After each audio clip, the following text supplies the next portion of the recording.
This is the Sonic Journals. Please use headphones for the best experience. A Dr. Demon production. Thank you for listening. Sponsored by listeners like you.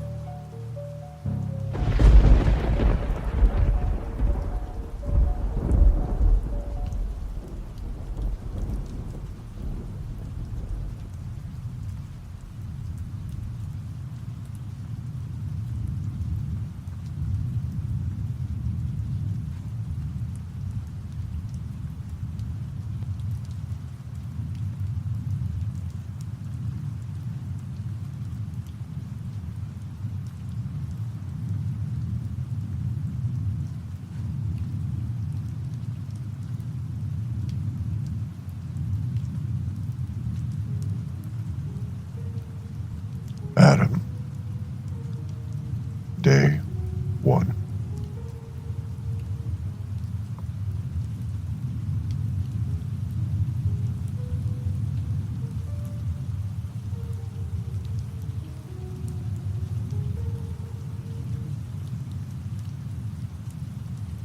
I woke up to the sound of screams and a series of gunshots outside.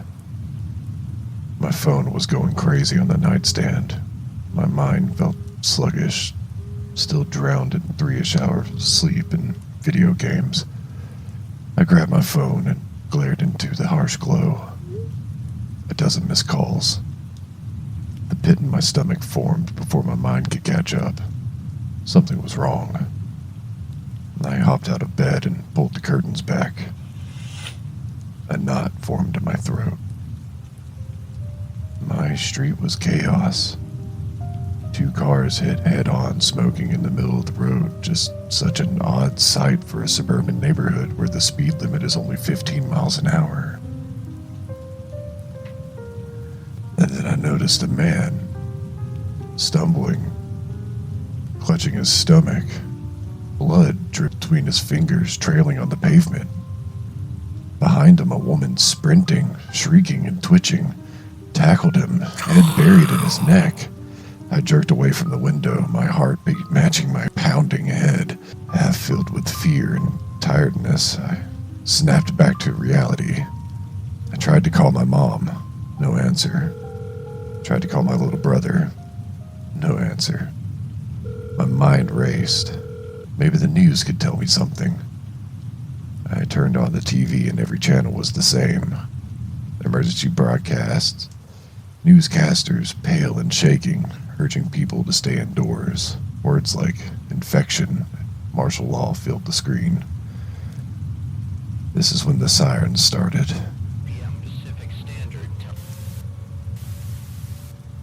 My stomach twisted. And then I heard a crash from downstairs. Dad?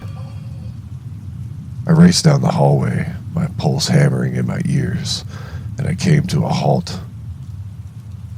The living room light was on. The back door hung open, swaying slightly in the breeze.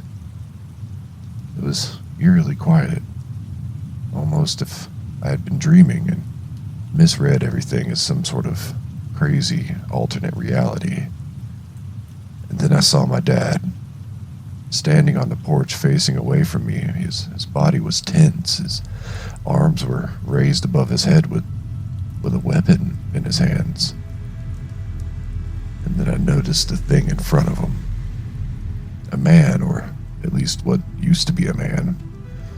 His face was torn and his lips peeled back over bloody teeth.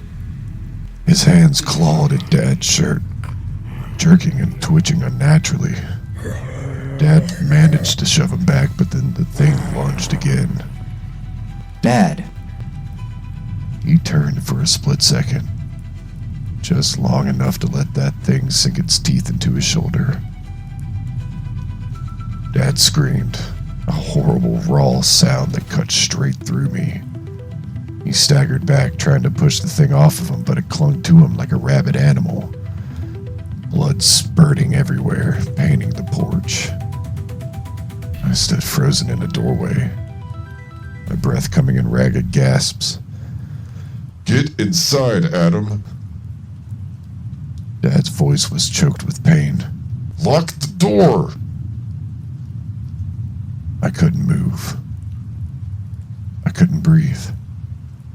But then his head, his eyes, they met mine, pleading, desperate. I stumbled back, shaking, and hands fumbling for the lock. The second the deadbolt clicked into place, I collapsed against the door, gasping for air. Outside, Dad's screams faded, and then came the sounds of tearing flesh, and then silence. The thing just slowly walked off the porch.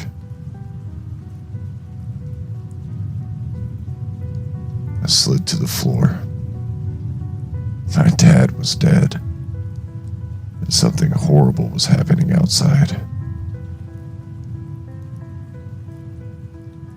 Just before I could wrap my head around how fucked up this situation is, right behind me I heard someone say, Don't move.